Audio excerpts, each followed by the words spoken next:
Now, I'm Paul Daddy from Paul Daddy's BlindHawg Barbecue, and today I'm using my Goldee's backyard smoker for the first time since I added a second fan. Now, I'm going to be smoking a brisket, and I'm really excited to see how this extra airflow is going to help it perform. Now, I've got a previous video about adding that second fan. It goes through the installation process. And this will be my very first cook since I've added the twin screws. Now, when I purchased my Goldee's backyard smoker last year, I added a 25 CFM pit bull fan that I got from Barbecue Guru.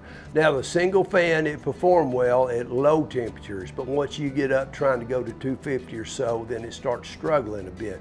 Finally, I purchased a second pit bull fan. I also had to buy a fan adapter and an adapter cable, so I'll be able to connect both fans to my Fireboard 2 Pro.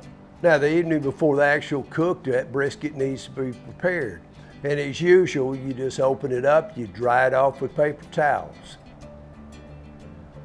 And now it's going to get a moderate backyard trim. On the meat side, I'm only trimming that silver skin if it's really bad. The rest, we're doing some shaping, we're cutting down that mohawk area, and we're trying to leave no more than 1/4 inch of fat on the presentation side. Okay, I know I could have been a lot more aggressive on the trim, but this is a backyard cook, so it gets a backyard trim. I've watched a lot of videos where people start off trimming their brisket, and by the time they get through, it's about the size of a postage stamp, and they're doing a backyard cook. And that really doesn't make any sense. If you're doing competition or something like that, then you got to get after it. But just for backyard trim for friends and family, probably not necessary to trim away 90% of your brisket. Now, once we got it trimmed up, you take the brisket trim, we bag it up in a freezer bag, and we label it. Later, I will make sausage out of mine. Okay, the next step, you want to prepare your injection mix. So why are we going to inject? It's because it makes a very real difference in your final product. And I say injecting is like buying an insurance policy. That extra moisture, it gives you some protection from drying out your brisket. It's just going to make it better. And injecting a brisket is for the benefit of the flat, the lean portion of the brisket. The point, or decollery, that's the thicker end, it's got a lot higher fat content, and therefore it's already got enough moisture. Now, you could easily make your own marinade for injection, but it will make your life easier if you just use a commercial injection mix like the Cosmos Q. And I'm using Cosmos Q Reserve Blend, and I like to mix it up with beef broth. 2 cups of the beef broth mixed with 1/3 cup of the Cosmos Q injection mix. And you don't have to warm it up, you don't have to cook it, you just get it mixed up. And I'm also using the Cosmos Q mixing cup, and it's got a baffle that goes in the top of the cup. It helps get everything mixed thoroughly. It's also a lot taller than it is wide, so it works out well for using it with your injection needle. You're gonna be injecting about every 1 inch or so, and you inject as you pull the needle out. In the Spit Jack injection gun, I've got it set to deliver 5 cc's with every squeeze. Now, there's a lot of people that say you only inject with the grain of the brisket. Now, I inject with the grain, I inject across the grain. You'll find that it really doesn't make any difference if you do it that way. Now, if you got enough liquid after you've injected that flat, it's only gonna hold so much. Once you get it saturated, then you can put the remaining liquid into the point. The main thing is that you took care of that flat. And once the injection is done, then just take some paper towels and dry it off. And the next step, we're gonna wrap it up in some type of plastic wrap. Now, if there's a graceful way to wrap it up with plastic wrap, I haven't discovered it. You just got to get it wrapped up the best you can, and then keep it in the refrigerator overnight. Now that that brisket made it overnight in the fridge, you want to unwrap it and dry it off. And you don't have to get it bone dry because we're going to be using that moisture, so it'll serve as our binder. We're starting out meat side up, and then you're going to season it. I'm using a 2-1-1 rub, 2 parts number 16 black pepper. I've got 1 part Celtic sea salt and 1 part Lowry seasoned salt. Get it nice and seasoned, pat it in. And for the second rub, I'm using Cosmos Q Honey Chipotle Killer Bee. Seasoned it up with the Cosmos and then pat it in. Now, the edges really don't need the rub, and the theory is that the pepper attracts the heat. The pepper is what helps form a lot of bark, and it can tend to dry those edges out. So try it this way, you may be surprised. I know it's hard not to season it after you've been doing it for a long time, but you may find that you really don't need to do it at all. Now let's turn that brisket over. You're going to repeat the seasoning process over on the fat side. Just go a little bit heavier over here. The fat side is going to be our presentation side. All right, once you got it all seasoned up, just let it sit there. It'll be sweating in the rub. It's going to be getting a little closer to the ambient temperature, and we'll be over here getting our fire going for our pit. Now I'm lighting off a charcoal chimney that's got B&B char logs in it. It's topped off with a few B&B briquettes.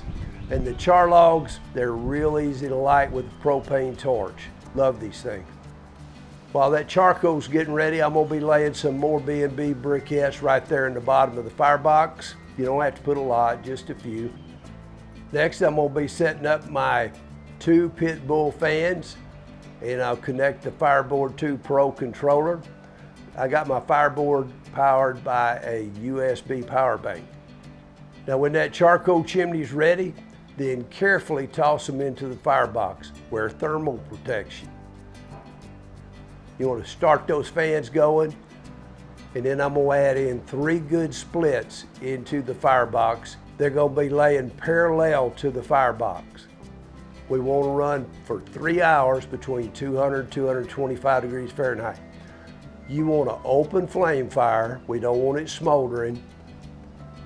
Now the Fireboard 2 Pro, it can be controlled in auto. And the temperatures, it's going to yo-yo up and down a bit. It'll go from 200 to 225 and then back down to 200, but that's an acceptable swing. Okay, once those splits are up and burning, then you close that firebox up all the way. The fans are going to provide the air for the draft, and the stack dampers open almost 100% because we need to keep that smoke moving through here.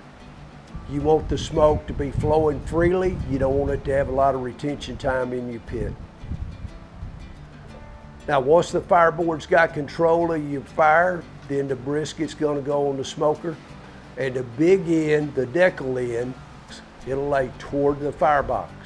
Okay, after it's been smoking for 3 hours, low and slow, when that 3 hours is up, and then I'm gonna probe it up with my ThermalWorks blue dot. Now I could probe it using another temp connected to the Fireboard 2 Pro, but I just don't want to clutter up the graph on the Fireboard too much, and that information on the blue dot, it makes it really easy to see from a distance. That's just the way I like to do it. That's my personal preference. I could have probed it when I first put it in, but I just prefer to do it after I've cooked it a few hours. And I'm also going to be adding some water to that water pan while I got it open. Okay, we're prepared to raise that temperature. After I get that cooking chamber taken care of, I'll close that door, and then I'm going to add several smaller splits to the firebox so I can get that temperature to come on up to 250 degrees. I tried to maintain 250 on the pit temperature until the internal temperature of the brisket gets up near 170 degrees Fahrenheit. And I stayed at 250 for about 1 hour and 45 minutes. That's where it took me to get up to 170. When we get in this temperature range, we're either in the stall or we're approaching the stall, and I've started using a foil boat when I get up here. Now, Goldee's Barbecue, they don't wrap their briskets at all while it's in the smoker. They wait till they take it out of the smoker right before they put it in the warming oven. That's when they wrap it up. I've tried this approach, but it's way too easy to start drying out the bottom of your brisket. So why does that work for Goldee's, but it doesn't work for me? It's because Goldee's is cooking on a 1,000-gallon smoker, and I'm using one that's a little bit less than 100 gallons. So You have to be real careful if you're using a smaller smoker and you're copying the big boys. This is where the foil boat comes in. You just get a suitable size sheet of heavy duty foil, you get it under your brisket, you turn the edges up so it can capture that liquid. You can even fashion your foil boat so you can protect any areas of the brisket that need it, like that decal end that's pointed toward your firebox. While you're in there doing the foil boat, go ahead and fill that water pan up again. And then you close the lid, you work that temperature on up. We're going on up to 275 degrees. And at 275, I found that it's easier to control the temperature using these dual fans if I stick it in the manual mode. Now, using the Fireboard 2 Pro, you have to choose between whole numbers. If I could use decimal points when I'm trying to control my fan, I think it'd be possible to just dial it in where I could stay on temperature as long as that wood supply didn't get diminished too much. But for now, it doesn't work that way. So most of the time, the temperature is either slowly climbing up or it's slowly drifting down. From the time that I set up that foil boat until the time that I hit 195 degrees, which was my finishing temperature, it took 3.5 hours. Now, why did I choose 195 degrees Fahrenheit as my temperature? It's because I'm using an extended hold time in the warming oven, and I'm gonna be holding it at 145 degrees. And by extended hold time, I mean something between 12 and 17 hours. Now what you gotta understand, fat will continue to render at 140 degrees Fahrenheit. So I consider that holding time as part of my cooking process.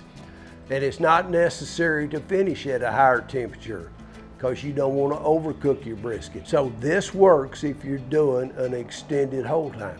All right, let's get this brisket over there into the warming oven and then we'll talk about what just happened. Now once again, I'm wearing my nitrile gloves over the cotton gloves for thermal protection. And the trick here, I want to get this brisket out of that foil boat. There's a lot of hot liquid in the foil boat. I don't want to get burned. I lifted that brisket out of the foil boat and I'm gonna place it on my oversized barbecue spatula. And then next I'm gonna carefully pick up that foil that's got the liquid in it. I'm gonna pour that liquid over into my measuring cup. Now, over on my cart, I've got 2 pieces of foil already set up for the brisket and they form a cross. I'm gonna place a 1/2 cup of Wagyu beef tallow. It goes down on the foil and the brisket's gonna sit right on top of that. And we place the brisket there fat side up, right on top of that beef tallow. And then you wanna fold that first sheet of foil up so that it'll hold some liquid. And then I'm gonna be pouring some of that liquid out of the measuring cup. I'm just gonna pour and wet the surface of the top of this brisket. And notice I'm not using it all. And then tightly wrap up the brisket in that first sheet of foil. And then wrap it up in that second sheet of foil. Now I've got a Coockshack Amerique electric smoker that I use for my warming oven and it's sitting over there warmed up already to 145 degrees Fahrenheit. So this brisket's going into Coockshack. That hot brisket's gonna temporarily elevate that temperature. It'll probably go up to about 170. And that Coockshack will keep it at 145 degrees Fahrenheit. Okay, I told you a while ago, we're gonna talk about what just happened during this cook. So the last brisket that I smoked on this pit, it turned out outstanding. That cook took 12.5 hours of pit time. The cook was made using a single fan with my controller. And I was expecting kind of more of that same time range, 12 hours or so for this cook. But what happened? Using the 2 fans, the cook took 8 hours and 15 minutes of pit time. I couldn't believe it. So I think that extra airflow made all the difference. And I realized that comparing just 2 cooks, it doesn't really prove everything, but that's a massive difference. And I'm pumped about the results. It looks very promising to me using the 2 fans. Now I'll be coming back in the morning and we're gonna find out how we really did. Okay, I've had a busy morning, but now it's time to slice up that brisket. Now it's had 17 hours of hold time. Once again, I'm wearing nitrile gloves over my cotton gloves. That's the That's for thermal protection. I'm gonna set the brisket aside and pour the liquid from that foil into my measuring cup and set that aside. Now let's get that brisket sliced up.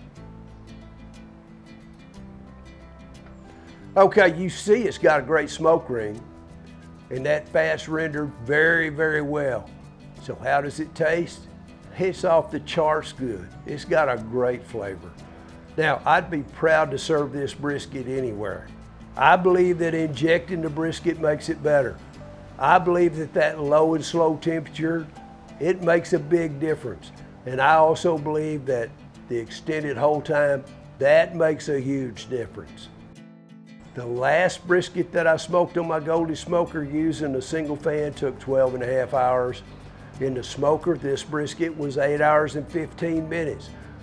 Now, I will tell you that that longer cook time, it did produce a brisket that was just a little bit more tender than this one. Not a huge difference, but it's worth noting. Now, it could just be the difference in the brisket. Time will tell. But since I'm always trying to improve my barbecue, I'm already thinking ahead to my next cook when I do a brisket. And I'm thinking that maybe I'll limit that pit temperature to 250 degrees Fahrenheit. Now it's going to be interesting to see what the cook time and the level of tenderness is going to turn out doing it this way. Now I appreciate you watching the video, especially if you watched this far. Now all you got to do is hit that like button on your way out, consider subscribing, and hope to see you next time at Paw Daddy's BlindHawg Barbecue.